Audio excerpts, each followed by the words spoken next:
So today we're doing a roasted medley of root vegetables, sometimes vegetables that people forget about, and it'll be a great side for any Christmas meal this year. We're going to start off with some red onions. We have some heirloom carrots.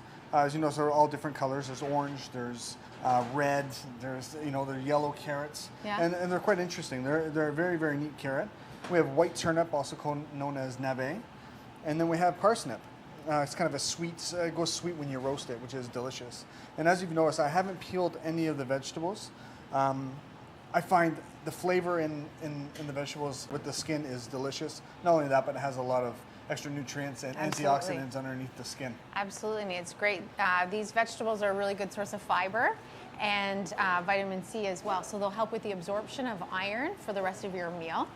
Perfect. And we're roasting with fresh herbs, rosemary and thyme, and some crushed whole cloves of garlic. Garlic is great because it helps with your immune system, it helps lower blood pressure, helps in cholesterol, but it also has cancer-fighting phytonutrients. And to release those phytonutrients, you actually have to crush or chop and let them sit for 10 minutes before eating or cooking with them to release those. So let's get started. I'm going to show you how I chop some of these vegetables. We call it more of like a round roll cut. So basically you start with your knife on an angle and you roll and chop. Roll and chop. Oh, neat. You just come out, instead of having just rings or discs, you have like more of an interesting flavor and you give the vegetable more of a chance to caramelize on all sides. We're going to mix our vegetables now.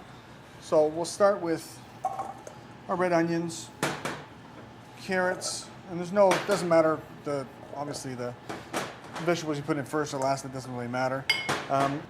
Add in your 2 tablespoons of olive oil, little pinch of salt, little pinch of pepper, and we're going to throw our herbs in just as they are. They don't need to be chopped or whatever, clean of course, but you just throw them in as they are, and then you just give it a little mix.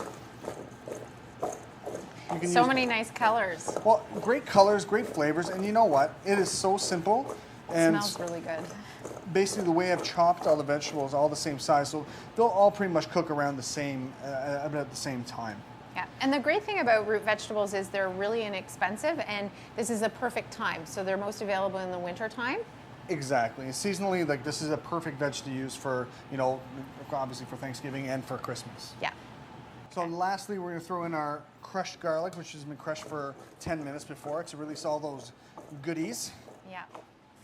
So we panned our root vegetables. We're going to go into a 400-degree oven for 45 minutes. After about 30 minutes, you should give them a little stir just to make sure they're not browning or over-browning on either side. Now it's been 45 minutes. Our vegetables, oh yeah, very nicely roasted. Beautifully roasted there. Oh, look at that. Beautiful. And that's it. You can smell they it. smell so good. You smell the garlic, you smell the fresh herbs, all these, you still have these nice colors from all the heirloom carrots. And it's ready to eat just like that. And I'll show you how I plated it up. I have a bit of fresh chopped parsley, and I just put a bit of parsley on it. And that is ready to go to serve with any meal. Yeah. And this is just one way of doing root vegetables. There's so many different ways, right? We were talking about mashing them. Yes. Yeah. You can make chips. Chips. And also you can use different root vegetable. Like you don't just stick to the carrots, the parsnip, the turnip, onion. You can also do potatoes. Yeah. Any fingerling potatoes, heirloom potatoes. You can do celeriac, celery root, which is amazing. That changes the whole flavor of the whole dish. But yeah, it's very versatile. Mashing is a great idea. You can braise it, you can mash it, you can do so many different things. And they're all really easy. So this is great. Thanks so much. No, thank you.